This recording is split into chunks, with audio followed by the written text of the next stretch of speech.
इस एपिसोड की शुरुआत होती है एक लड़की को दिखाते हुए जिसका नाम कंगन है। वो एक फ़ैशन डिज़ाइनर है जो अपनी टीम के साथ एक ड्रेस को तैयार कर रही होती है। वो अपनी साथी को कहती है, चलो अब मैं फ्री हो गई।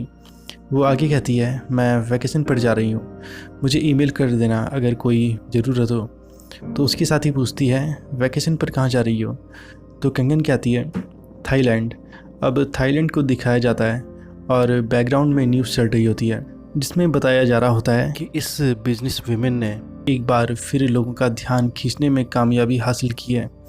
हालांकि वो लेडी काफ़ी सीनियर एज में आ गई है, पर फिर भी कोई उसे हिला नहीं सका उसकी पोजीशन से। ये है मिस बेरियोडा फ्रॉम रिसेंग group, the chairman of Jio department store, जो कि एक लार्ज स्केल कंपनी है एशिया के टॉप 5 फैशन स्टोर में से। और रिसेंटली बेरियोडा ने नई ऑनलाइन शॉपिंग वेबसाइट लॉन्च की है। अगर आप जियो डिपार्टमेंट स्टोर में नहीं आ सकते तो हम आप तक सामान पहुंचाएंगे। ये खबर लॉम सीरा टीवी पर देख रहा होता है। लॉम सीरा मिस बेरियोडा की कंपनी का वाइस चेयरमैन है। अब वो तैयार होने के बाद बाहर दूरबीन से देखता है जहां क्लीनिंग स्टाफ सफाई कर रहे होते हैं। वो हर एम्प्लॉय को ध्यान से देख रहा होता है कि कौन कैसे सफाई कर रहा है। अब वो 2 एम्प्लॉय को देखता है जो कि सही से काम नहीं कर रहे होते और फ्लोर पर पानी को सही से साफ़ नहीं किया होता। इसके बाद लॉम सीरा का फेस प्रॉपर्ली दिखाया जाता है। इसके बाद उन्हीं 2 क्लीनिंग स्टाफ को दिखाया जाता है। उनमें से एक एम्प्लॉय कह रहा होता है कि देख, इसके चारों तरफ पानी के धब्बे हैं। तो दूसरा एम्प्लॉय कहता है, मैं बहुत थक गया हूँ। तभी उसके साथी को सुपरवाइज़र का कॉल आता है जिसमें उसे बताया जाता है कि क्लीनिंग टीम को बदला जा रहा है। ये सुनकर वो शॉक रह जाता है। इसके बाद फिर से लॉम सीरा को दिखाया जाता है जिसके पास चेयरमैन मिस बेरियोडा का कॉल आता है। वो लॉम को कहती है, तुम क्या करना चाहते हो कोई फ़र्क नहीं पड़ता, अभी तुम क्या करते हो ये सोशल अटेंशन का केंद्र बन जाएगा। मैंने जो कहा वो तुम्हारे लिए चिंता का विषय नहीं है। मुझे बस चिंता है कि ये समय है मेरे पोते डीन की प्रेस कॉन्फ्रेंस का, जो कि कंपनी का नया चेयरमैन है। तो लॉम कहता है, मैं समझ गया चेयरमैन। इसके बाद चेयरमैन के खूबसूरत घर का एरियल व्यू दिखाया जाता है। इसके बाद प्लेन में कंगन को दिखाया जाता है जो कि थाईलैंड जा रही होती है। अब प्लेन में एक लड़का पीछे बैठे लड़की को देखकर मुस्कुराता है। इसके बाद वो लड़की भी उसे देखकर मुस्कुराने लगती है। अब वो लड़का जिस वक्त वॉशरूम जाता है तो वो लड़की अपनी फ्रेंड के साथ उस लड़के से मिलने जाती है। इसी दौरान उस लड़के की गर्लफ्रेंड आती है और इंग्लिश में कहती है, क्या कोई प्रॉब्लम है मेरे बॉयफ्रेंड के साथ? तो उसका बॉयफ्रेंड अपनी गर्लफ्रेंड को कहता है कि शांत हो जाओ, सब ठीक है। इसके बाद उसकी गर्लफ्रेंड उन दोनों लड़कियों को कहने लगती है, क्या तुमने मुझे इसके बगल में बैठे नहीं देखा? शायद थाई वुमेन को इससे कोई फ़र्क नहीं पड़ता। इसी तरह वो उन लड़कियों को बहुत अनाप शनाप बोलने लगती है और फिर आखिर में कहती है, Thai women are really shameless. उन लड़कियों को समझ नहीं आ रहा होता कि ये क्या कह रही है क्योंकि उन्हें इंग्लिश नहीं आती है। तभी कंगन कहती है, उसने कहा कि थाई महिलाएं बेशर्म होती हैं। फिर वो खड़ी हो जाती है। तभी एयर होस्टेज आती है। वो कहती है, क्या मैं आपकी मदद कर सकती हूँ? तो कंगन उन्हें कहती है, इट्स ओके, मैं इसे संभाल लूँगी। फिर वो उस लड़की को कहती है, दूसरों को बुरा भला कहने से पहले अपने बॉयफ्रेंड की हरकतों को भी देख लिया करो। अब कंगन क्योंकि अपनी लैंग्वेज में बोल रही होती है, इंग्लिश में नहीं, तो वो लड़की कहती है, वट?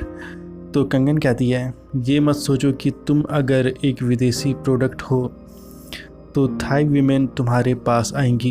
इस लड़की ने तुम्हारे बॉयफ्रेंड का नाम क्यों पूछा? क्योंकि तुम्हारे बॉयफ्रेंड ने सबसे पहले उससे नज़रें मिलाई थी। क्यों? तुम उस पर क्यों नज़रें गड़ाए हुए थे?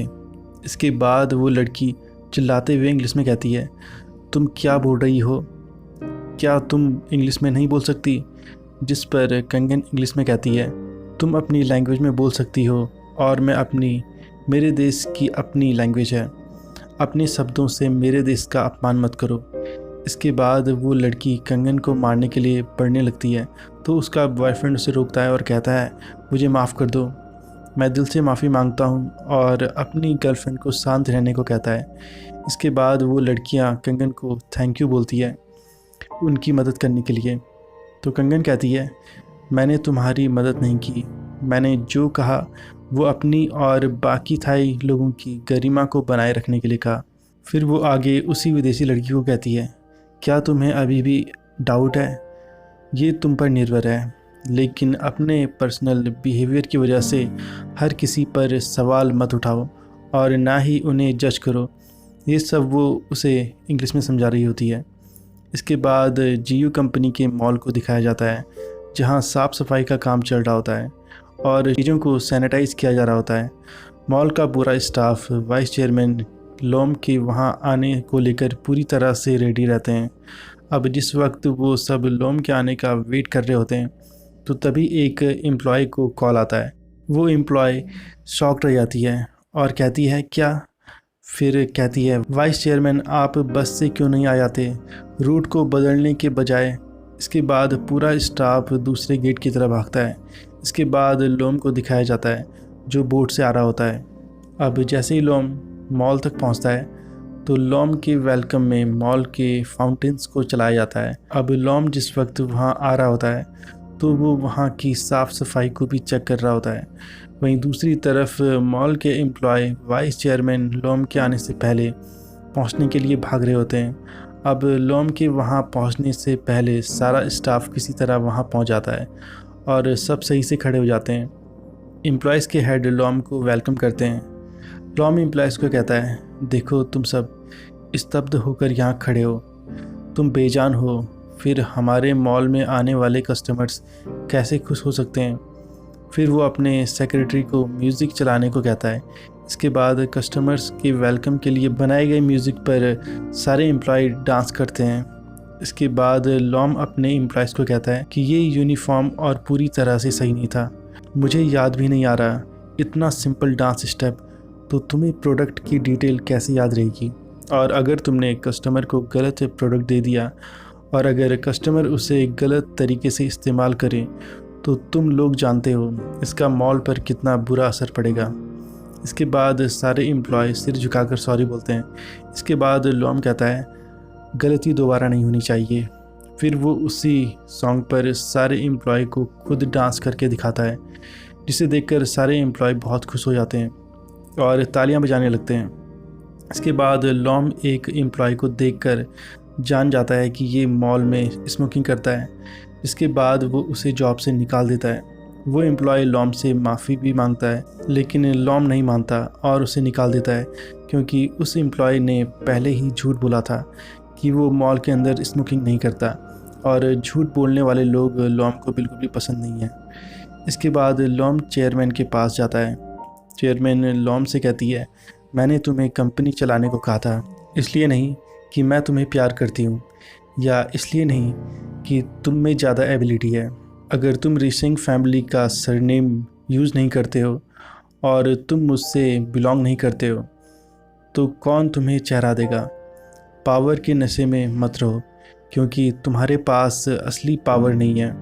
तो लोम कहता है, मैं जानता हूँ दूसरों के लिए झूठ बोलना मामूली बात हो सकती है, पर मेरे लिए छोटी चीज़ें बड़ी गलतियों को जन्म देती है। तो चेयरमैन कहती है, जब तुम्हें लगे कि कोई झूठ बोल रहा है, क्या तुम्हारा दिल अभी भी तेज़ी से धड़केगा। तो लोम कहता है, हाँ। तभी वहाँ एक एम्प्लॉय आता है और कहता है, आई एम सॉरी, हमारे लोग मिस्टर डीन को नहीं ढूंढ पाए। इसके बाद कंपनी के लोगों को दिखाया जाता है जो डीन को ढूंढ रहे होते हैं। वो लोगों को डीन के फ़ोटो को दिखा रहे होते हैं। तभी उन्हें डीन दिख जाता है, जो उन्हें चकमा देकर भागता है। अब पुलिस के पास भागते हुए आता है और कहता है कि प्लीज़ मुझे गिरफ़्तार कर लीजिए। तो पुलिस वाला कहता है, तुमने कुछ गलत नहीं किया, तो मैं तुम्हें अरेस्ट क्यों करूं। तो डीन कहता है, कोई भी कारण होगा। कंपनी का आदमी कहता है, मिस्टर सासा हमारे साथ चलो और चेयरमैन से मिलो। इसके बाद वो मच्छर मारने वाले नेट से उन लोगों पर हमला करता है और इसी दौरान वो नेट एक पुलिस वाले पर लग जाता है। इसके बाद पुलिस उसे अरेस्ट कर लेती है। इसके बाद फिर से चेयरमैन को दिखाया जाता है, जो लोम को कह रही होती है, तुम कितने बेवकूफ़ हो कि डीन ने तुम्हें ये बोलकर धोखा दिया कि वो आज वापस आ रहा है, लेकिन वो प्लेन में नहीं चढ़ा। तो लोम कहता है, आई एम सॉरी मैम, हमने किसी को डीन के ठिकाने की जांच करने के लिए भेजा है। तो चेयरमैन कहती है, किसी को? मैं केवल किसी को भेज सकता हूँ। तुमने क्या किया? एयर कंडीशनर बिल्डिंग में बैठे हो बस। तो लोम कहता है, ऐसा नहीं है मैम। तो चेयरमैन कहती है, अगर तुम मुझे पूछो तो तुम्हारी लाइफ बहुत कंफर्टेबल है। मैंने सालों में बनाई अपनी रेपुटेशन और एबिलिटी का यूज़ किया है आज के इवेंट में सीनियर लीडर्स और बिजनेस पर्सनैलिटीज़ को इनवाइट करने के लिए, लेकिन आखिरकार तुमने अपनी इरिस्पॉन्सिबिलिटी की वजह से इवेंट में गड़बड़ी कर दी, या वास्तव में तुमने जानबूझकर डीन की तलाश नहीं की। तुम नहीं चाहते कि इवेंट में डीन तुम्हारे साथ compete करे, है ना? क्या मैं सही हूँ? तो लोम कहता है, नहीं। तो चेयरमैन कहती है, मैं जानती हूँ तुम मेरे पोते से जलते हो। अगर मैं तुम्हें अडॉप्ट कर सकती हूँ तो मैं तुम्हें घर से निकाल भी सकती हूँ। तभी चेयरमैन के सीने में दर्द होता है। तो लोम कहता है, आप ठीक तो हैं? तो चेयरमैन कहती है, मैं ठीक हूँ, जाओ यहाँ से और डीन को खुद ढूंढ कर लाओ। तो दोस्तों, इस फर्स्ट एपिसोड की आगे की कहानी हम देखेंगे पार्ट 2 में। अगर आपको ये वीडियो पसंद आई हो तो लाइक ज़रूर कीजिए, चैनल को सब्सक्राइब करना मत भूलिए and hit the bell icon button. तो आज के लिए बस इतना ही। Thanks for watching.